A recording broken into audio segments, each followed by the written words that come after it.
ভিডিওটা আপনারা দেখলেন, পুলিশের প্রিজন ভ্যানের মধ্য থেকে হাতে হ্যান্ডকাপ পরা, তারপরও সেই হ্যান্ডকাপওয়ালা হাতটি উঁচু করে নাড়িয়ে নাড়িয়ে যে স্লোগানটি তিনি দিলেন শেখ হাসিনার পক্ষে, বঙ্গবন্ধুর পক্ষে এবং আওয়ামী লীগের পক্ষে, তার নাম মামুন।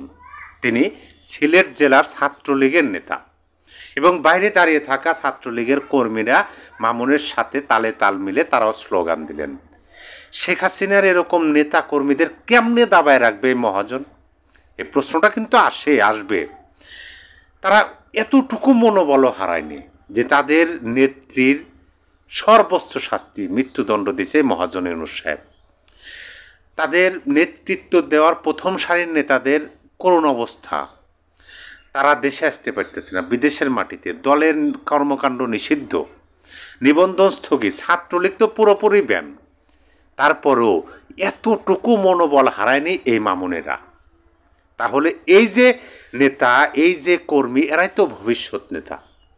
এদেরকে কেমনে দাবায় রাখবে? আমি আপনাদেরকে আর একটা ভিডিও দেখাবো, আপনারা দেখুন। এই যে ভিডিও আপনাদেরকে দেখালাম, এই ভিডিওরই আর এক ভার্সন। এটা তো সামনে থেকে করা হয়েছে, আর এক ভার্সন হয়েছে আদালতের দ্বিতীয় তলা থেকে যখন স্লোগান শুরু হয়। আপনারা ভিডিওটি দেখুন, ভিডিওটি দেখলে বুঝতে পারবেন। দেখুন ভিডিওটি।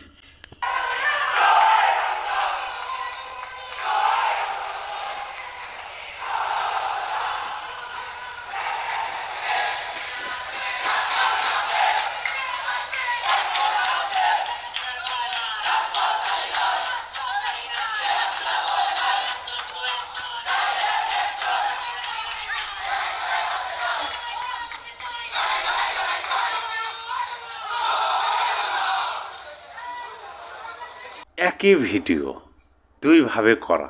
আমি পরের ভিডিওটা এই জন্য আপনাদেরকে দেখালাম, যে ব্যক্তিটি ভিডিও করছেন তার ভিডিওর যে কোয়ালিটি বা তিনি যেভাবে ভিডিওটা করলেন সেই বিষয়গুলো দেখে আমার কাছে মনে হলো তিনি ভিডিও করার জন্য প্রস্তুত ছিলেন না। কিন্তু যখন নিচে থেকে শব্দ ভেসে আসতেছে জয় বাংলা, জয় বঙ্গবন্ধু, শেখ হাসিনা আসবে, বাংলাদেশ আসবে, এই স্লোগান যখন হচ্ছে আদালত পাড়াতে প্রিজন ভ্যানের মধ্য থেকে, তখন ওই ব্যক্তিটি ক্যামেরা ওপেন করে দৌড়ে গেলেন। কারণ তিনি যেখানে দাঁড়িয়েছিলেন সেখান থেকে মিছিলটা বা যে জায়গা থেকে শব্দগুলো আসছে সেই জায়গাটা দেখা যাচ্ছে না।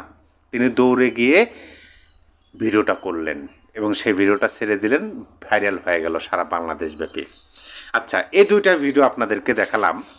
আর একটা ভিডিও আমি আপনাদেরকে দেখাবো, এটা অন্য ভিডিও। যে ভিডিওটা আমি বললাম যে হয়তোবা আদালত থেকে কারাগারে নেওয়ার সময়, নয়তোবা কারাগার থেকে আদালতে নেওয়ার সময় এই যে মাঝখানের যে পথটুকু, এই পথটুকুই প্রিজন ভ্যানের মধ্য থেকেই তারা স্লোগান দিচ্ছে। তারা দেশবাসীকে, দেশের জনগণ, বিশ্ববাসীকে জানিয়ে দিচ্ছে যে যতই দমন পীড়ন চালানো হোক না কেন, এই দলকে, এই দলের নেতাকর্মীদেরকে দাবায় রাখতে পারবে না, যারা অতীতেও পারে নাই, বর্তমানে পারবে না। এটাই ইঙ্গিত দেয়। আপনারা ভিডিওটা দেখুন।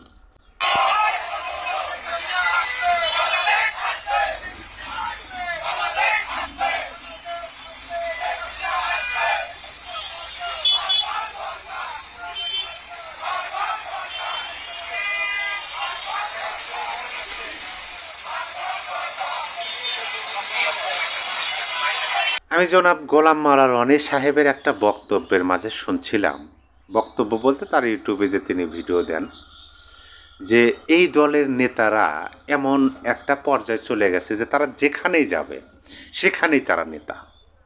আওয়ামী লীগ, ছাত্রলীগ, যাই বলেন না কেন, এই যারা নেতা, যে কোনো দলেরই হোক, যারা নেতা তারা যেখানেই যাবে সেখানেই তারা নেতা। তারা কারাগারে গেল, প্রিজন ভ্যানের মধ্যে, আদালতে, বা যে বিদেশের মাটিতে, সেখানেই তিনি নেতা।